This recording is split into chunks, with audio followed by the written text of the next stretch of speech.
بسم الله. حابب تعرف موعد اطلاق الوجبه السادسه؟ هاي كلها سهله، خلي اشتراك ولايك راح توصلك الوجبات اول باول من ننشرها.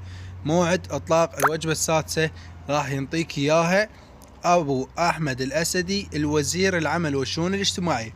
تابع الفيديو للنهايه وشوف المخططات اللي سواها الوزير، وش وقت راح يطلق الوجبه السادسه، وش قد عددها، وشنو راح ينشمل بيها. تابع الفيديو للنهايه وخلي لايك واشتراك وتفعيل إعداد من اليوم إلى الوجبة السادسة التي بإذن الله تعالى ستنطلق وستشمل أعداد أكبر من التي شملت في هذه الوجبة، وستكون هذه الأعداد موزعة وفق النسبة السكانية ومستوى خط الفقر.